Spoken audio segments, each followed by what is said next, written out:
Second maître, État Augustin Assong, matricule M3S, bas 17151. Diplômé du centre d'instruction des élèves sous-officiers à Kotaba, deuxième promotion. Le peuple camerounais projette de descendre dans la rue le 22. Si ce peuple descend effectivement dans la rue, les autorités demanderont aux forces de maintien de l'ordre de venir encadrer la manifestation. Alors, je m'adresse à toi, policier, gendarme, militaire, qui se retrouvera en face du peuple. Je voudrais te dire, chers camarades, que ce peuple n'a rien contre toi. Ce peuple ne te demande rien. Ce peuple demande juste les comptes à ceux-là même qu'ils ont confié la gestion de la chose publique. Chers camarades, je voudrais te dire que parmi les réclamations de ce peuple, toi-même, tu t'y retrouves. Oui, parce que tes droits sont confisqués par une petite clique de personnes, surtout des officiers supérieurs généraux. Oui, ce sont ceux-là qui t'oppriment. Ce sont ceux-là qui te frustrent. Ce sont ceux-là qui sont l'objet de ton malheur.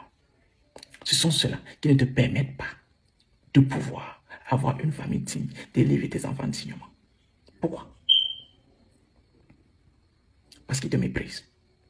Parce qu'ils te traitent mal. La preuve. Une fois sorti du centre d'instruction, jeune soldat, soit soldat de deuxième classe, on t'oblige à aller en location. On te chasse des camps militaires. Où trouveras-tu les moyens pour pouvoir louer une maison, soit à Yaoundé ou à Douala? Ce sont ces mêmes gens que pour que tu aies un alignement, ils te demandent 50%. Ce sont ces mêmes gens qu'ils t'envoient en mission pour 3 mois et t'abandonnent 2 ans. Ce sont ces mêmes gens qui détournent l'argent destiné à l'achat du matériel militaire. Et tu te retrouves face à l'ennemi sans matériel. Ce sont ces gens qui détournent l'argent destiné à la logistique. Quand tu es en zone de conflit, blessé, on n'arrive pas à t'évacuer. Combien de camarades ont perdu la vie devant nous parce qu'on ne pouvait pas les évacuer? Ou sont morts en cours de route? Pour eux, ta vie ne compte pas. D'ailleurs, un célèbre colonel nous avait dit que la vie du militaire camerounais est essentiellement liquidable. Ces gens, ce sont tes ennemis. Ce ne sont pas tes amis. Ils t'utilisent quand ils ont besoin de toi. Une fois qu'ils ont fini avec toi, ils t'abandonnent. Que sont devenus nos anciens? Qui ont lutté, qui ont donné même de leur vie pour la récupération de la presqu'île de Bakassi. Pour ceux qui ont perdu leur vie, que sont devenus leurs enfants? Que sont devenus les femmes? Et pour ceux qui sont encore vivants, qui sont même déjà en train d'aller en retraite, qu'est-ce qu'on a fait pour eux? Pourtant, quand ils combattaient dans la presqu'île de Bakassi, leur prime, ce qu'ils nous ont dit, s'élevait à 30 000. Mais on leur remettait 3 000. Oui, parce que ces détournements ont commencé depuis fort longtemps. Comme toi aujourd'hui, ta prime s'élève à 90 millions, on te remet 30. Ces anciens avaient droit à 30 000, on leur remettait 3 000. Voilà ton ennemi. Tu sais comment on ne confond pas ta cible? Ce n'est pas le peuple qui est ton ennemi.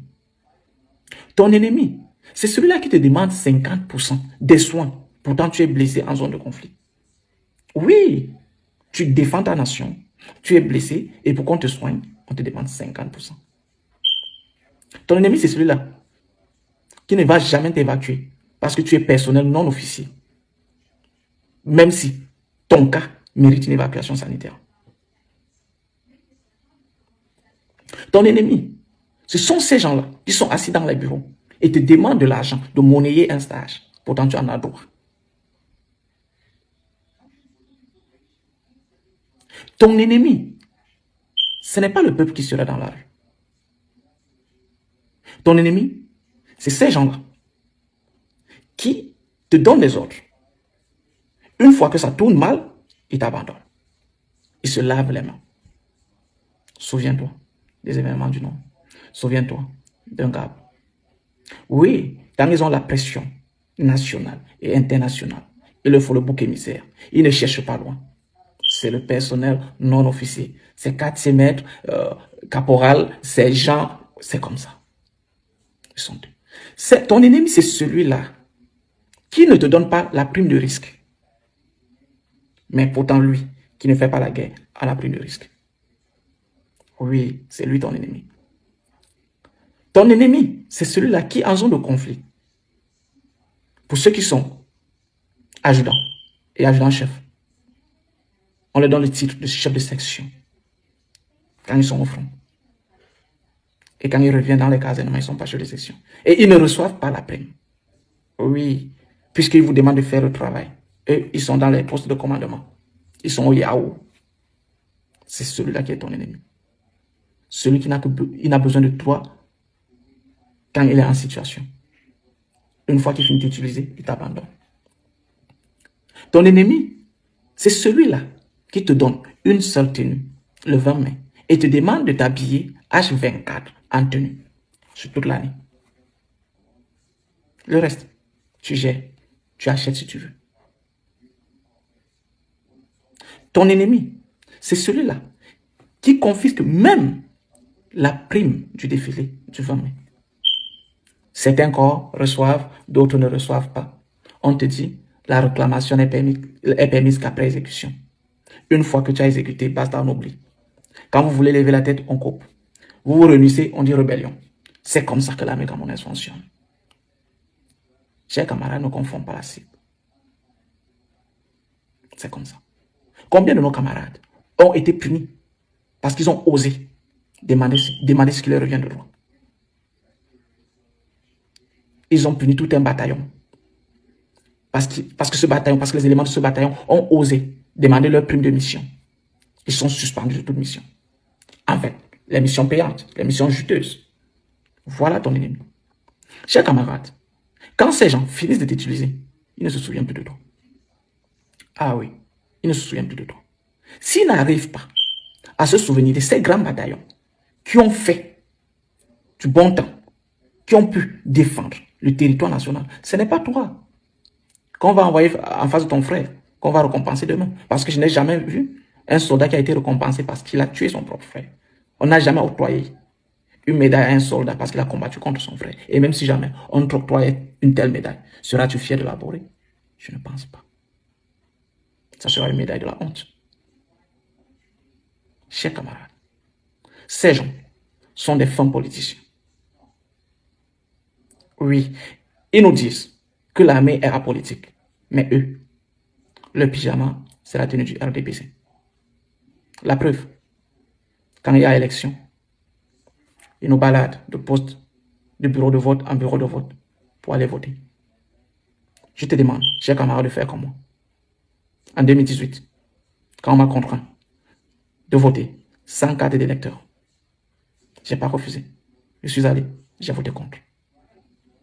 Une fois dans l'isoloir, c'est simple, j'ai voté contre. Je te demande, le 22, quand tu seras dans la rue, face au peuple, parce que tu ne peux pas refuser d'aller dans la rue, d'aller encadrer la manifestation. Sauf que, une fois dans la rue, laisse le peuple faire. Laisse le peuple faire son travail. Oui, c'est de ça qu'il est question. Parce que ces gens, je te rappelle, quand tu vas commettre un acte, toi seul endosseras la responsabilité pénale. C'est bien inscrit dans le préambule du règlement de discipline générale. Oui, le subordonné qui obéit à un ordre est responsable, endosse la responsabilité pénale de cet ordre. C'est clair. Et souviens-toi que quand ces gens ont la pression internationale, ils cherchent toujours un bouc émissaire. Oui, le bouc émissaire. Et ils ne trouvent pas loin. C'est nous. Ils ne vont jamais citer un officier supérieur. Non. C'est nous, leur moins cher. Et souviens-toi, chers camarades, que le peuple qui se retrouvera dans la rue le 22 ne sera à main nue. Mais ce peuple a une arme. Les téléphones portables. Ils immortalisent tout. Dis-toi, qui prendront des photos, seras-tu fier de voir ton image balader dans tout le monde entier, commettant des atrocités? Je ne pense pas. Que diras-tu à ton enfant? Et même si ce régime te protège, il ne sera pas éternel. Tu pourras répondre de tes actes tôt ou tard. Chers camarades, ne confonds pas ta cible. Ta cible, ce n'est pas le peuple qui descendra dans la rue 22. Ta cible, ce sont ces gens qui ont taillé le règlement de discipline générale en leur faveur, qui ont tout fait pour que le personnel non officier n'ait rien. Oui, bien sûr. Tu bosses toute ta carrière pour pouvoir passer officier. Après, on te sort une histoire de sous-officier de carrière. Oui. Je connais des anciens qui ont déjà passé plus de 12 ans dans le même galon d'adjudant-chef parce que le règlement est contrôlé.